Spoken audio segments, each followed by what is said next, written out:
আরে ঈশিতা, তুই এখানে কি করছিস? আরে আমার ছেলে তো এই স্কুলেই ভর্তি হয়েছে। ও পরীক্ষা দিয়েছিল না, অনেক নাম্বার পেয়ে পাশ করেছে।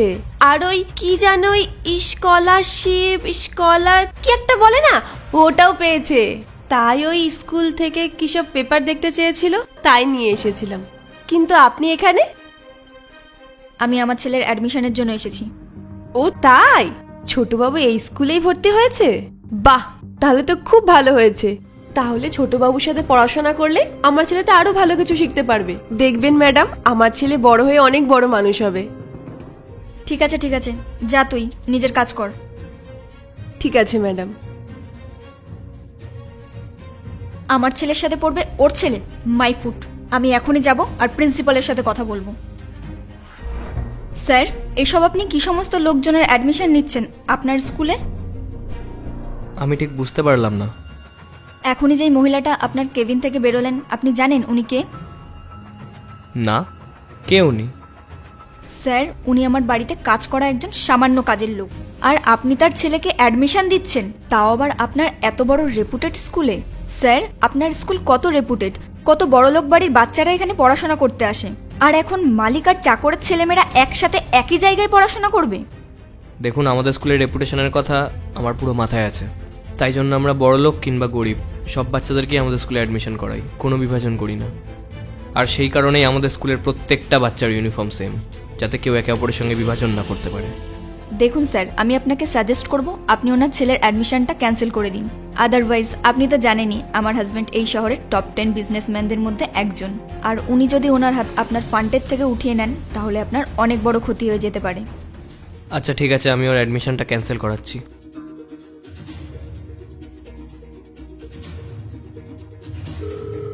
হ্যালো রমেশ, একটু আগে আমার কেবিন থেকে একজন ম্যাডাম বেরোলেন না? হ্যাঁ, ওনাকে তাড়াতাড়ি আমার অফিসে পাঠিয়ে দাও। তাড়াতাড়ি।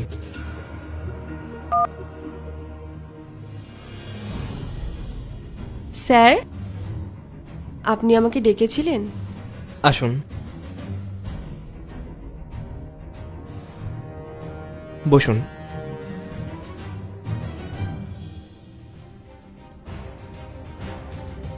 আপনি চেনেন এনাকে?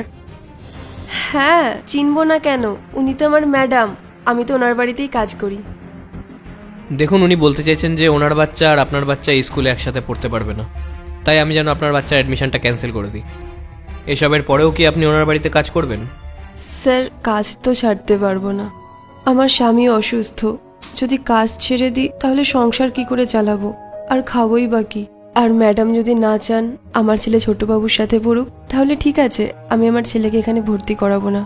আসলে আমি আমার ছেলেকে একটা ভালো স্কুলে ভর্তি করাতে চেয়েছিলাম, যাতেও পড়াশোনা শিখে ভালো মানুষ তৈরি হয়, আমাদের মতো এরকম মুখ্য সূক্ষ্ম না হয়ে থাকে। কিন্তু যদি আমার ছেলের জন্য ছোটবাবুর ভবিষ্যতে কোনো খারাপ প্রভাব পড়ে, তাহলে স্যার আমি কখনোই চাইবো না আমার ছেলে এখানে পড়ুক। দেখলেন, উনি আপনার জন্য কত বড় স্যাক্রিফাইস করতে রাজি হয়ে গেলেন।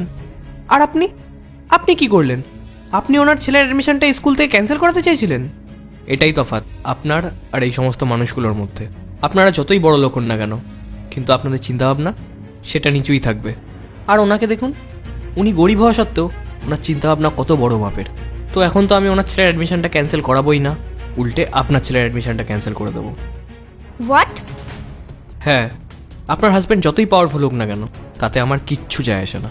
আপনার যা করার আপনি করে নিন, কিন্তু আপনার ছেলের পড়াশোনা এই স্কুলে হবে না। আর আপনার ছেলে যদি এখানে পড়ে না, তাহলে আপনার মতনই এখানে নেগেটিভিটি ছড়াবে। আর আপনার যা মেন্টালিটি, সেটা আপনার ছেলের মধ্যে চলে আসবে, আর সেটা বাকি বাচ্চাদেরকে খারাপ করবে। তাই আমি চাই না আপনার ছেলের অ্যাডমিশন আমাদের স্কুলে হোক। আপনি এখন আসতে পারেন। তৃষা, তুই না অন্য কোথাও কাজ খুঁজে নিস। আর তুমি, তোমার স্কুলে তো আমি তালা লাগাবই।